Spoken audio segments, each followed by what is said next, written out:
Future Gohan is one of the most tragic and underrated characters in Dragon Ball Z. But here's the question, how strong was he really? Could he have handled Mecha Frieza and King Cold? If you enjoy conversations like this and want to take part in deeper Dragon Ball discussions, I highly encourage you to join the Dragon Ball HQ Discord server, link below in the description. We'll be diving into this topic and more over there. Now, without further delay, let's begin. When Frieza returns after his devastating loss on Namek, he isn't just back, he's rebuilt, revamped, and reportedly stronger than ever. This newly upgraded cybernetic Frieza enters the stage with confidence, boldly claiming that now he has the power needed to destroy Goku. This claim has ignited years of debate among fans, and today we're going to put that statement under the microscope. At face value, it's easy to dismiss Frieza's declaration. After all, he is the same villain who misjudged his strength before, thinking his 100% power on Namek would be enough, only for him to get humbled by Goku once turned Super Saiyan. But to Frieza's credit, there were moments during that fight where the tides briefly turned. While Goku's transformation initially overwhelmed Frieza, his energy started to drop over time, since he didn't have the massive version of Super Saiyan. And Frieza, even while operating at 70% of his max, managed to land some decent hits and push Goku back, even as a Super Saiyan.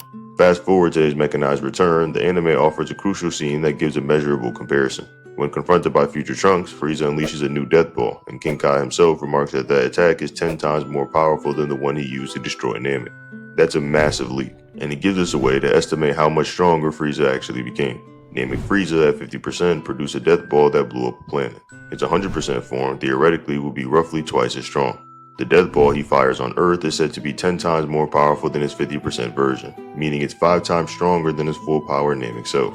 Using Frieza's Namek power level of 120 million, this puts Mecha Frieza at around 600 million at bare minimum. Based on destructive output scaling alone, of course, power levels aren't exact science, but this does suggest that his rebuild form pushed him well past what Goku was capable back on Namek. A lot of people like to point to the scene when Frieza used the Death Ball and how he said that he didn't use enough power or didn't put enough power into it, but that doesn't really mean anything. Remember, Frieza is at 50% of his power at this current time in the fight, and key moves scale to the user or above.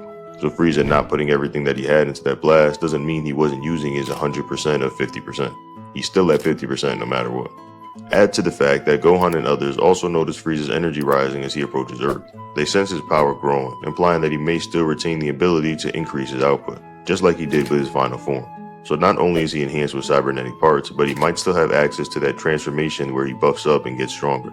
In that context, it becomes very clear. If this version of Frieza had fought Goku from Namek, it likely wouldn't have been a close match. Goku was powerful, yes, but he also suffered from stamina issues and bleeding energy as his Super Saiyan form dragged on.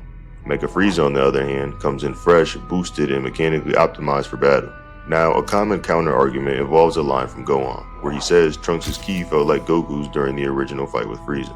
Some interpret this to mean that Trunks and Namek Super Saiyan Goku were comparable in power. But that's just a misunderstanding of how ki signatures work in Dragon Ball. Ki isn't just a measure of strength, it carries a signature as well, like an energy fingerprint. When characters like Gohan, Krillin, or Piccolo sense energy, they're not just detecting how strong someone is, they're identifying them based on how the energy feels.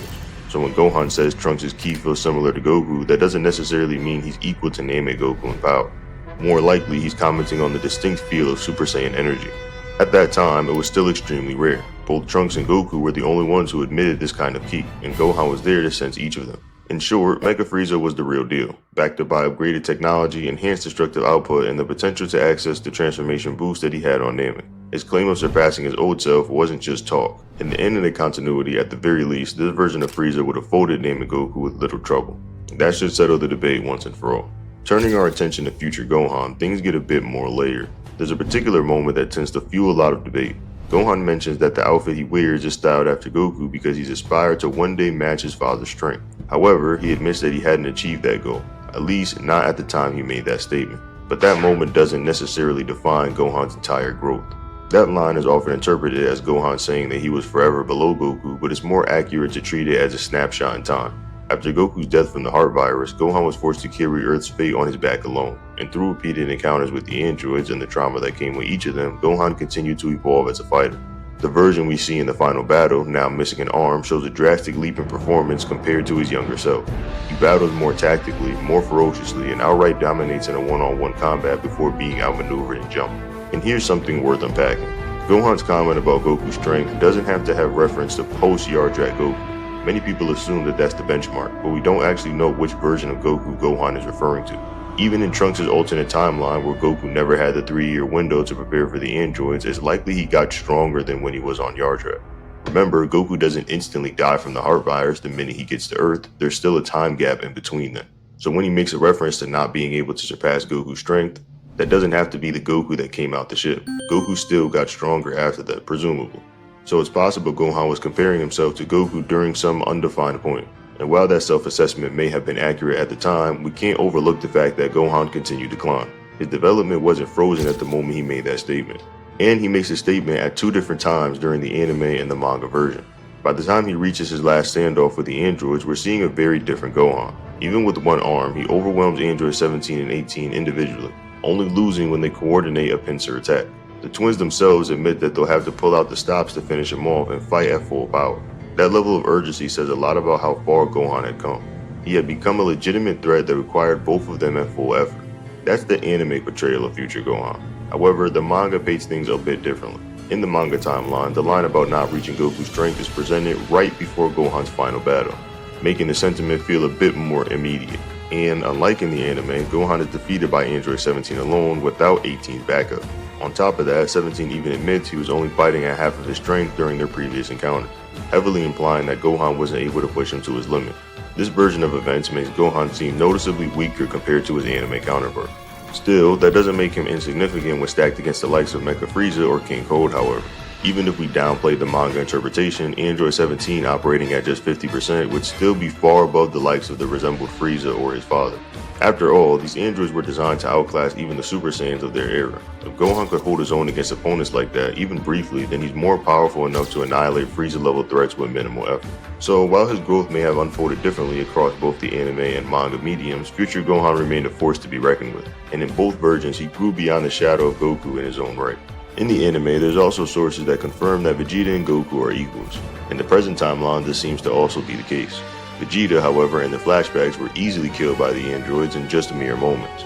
Whereas with future Gohan, there were long-fought struggles and he even overpowered 17 in their first fight, making 18 have to jump in to help him.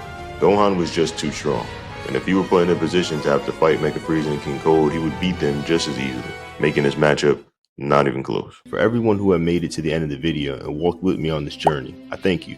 You're an irreplaceable fan that I'd like to be a part of the main Majin Bird family, and I implore you to join the Dragon Ball HQ Discord server in the description. Here I'd like to garner a core fan base of Dragon Ball fans where we can celebrate and discuss the miracle that is Dragon Ball. Thank you.